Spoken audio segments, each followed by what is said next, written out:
Why is it important to believe in ourselves and in others? What is self-belief? Self-belief is having trust in your own abilities. What is self-efficacy?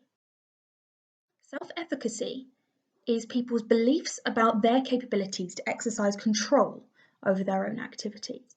So believing that you are in control of what happens in your own life. Why is this important in our daily lives? This is not just about feeling good about yourself, but also having the inner confidence to believe that there are things that we can do to make a difference. Having self-belief and knowing that we have strengths to draw on in times of challenge can help situations feel less stressful and more manageable. This is an important factor for our mental well-being. Pause this video and click on the link.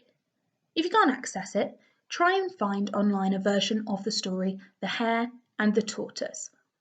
Read it through and answer the questions that come on the next slide.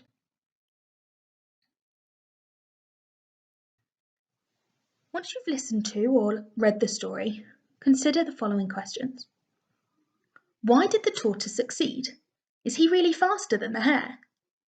What did the tortoise do to make the most of his strengths? Can you think of a time when you faced something tricky and weren't sure how it would turn out, but you gave it a go anyway and did the very best you could? In the story, there were some things the tortoise could control and some things he couldn't. He couldn't control, for example, how the hare behaved and what he said, or the fact that the hare has a natural strength for running fast. But the tortoise could control how he behaved towards the hare and how he planned and practiced for the race and tried to do his best. We can apply this to our current situation. Sometimes things happen that are out of our control. And this can make us feel big emotions like helplessness, fear, and anxiety. Recently, we've had no control over some things such as the instructions from the government, for example, to close schools, to socially distance from those around you, to work from home, to stay inside our houses. We've had no control over how the virus spread or how other people behaved. But at such times, it's really important to remember the things that we can control and the strengths and skills that we can draw on to make a difference.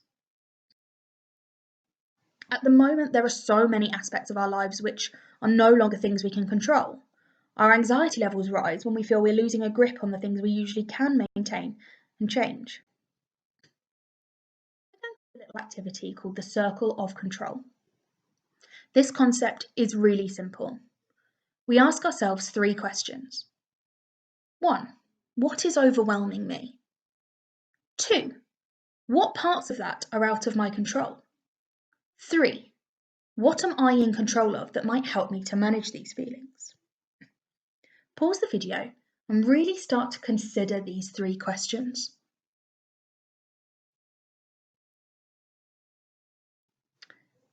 I would like you to take a piece of paper and to draw 2 big circles on it that look a little bit like this.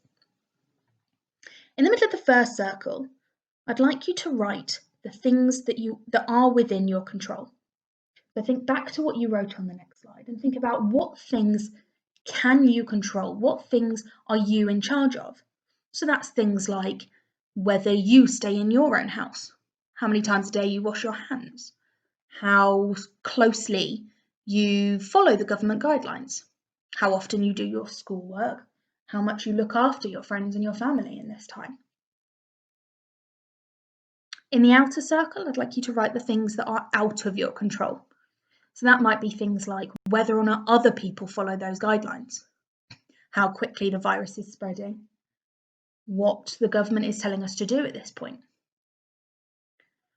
By organising our worries like this, we can really start to understand what it is that we are able to control.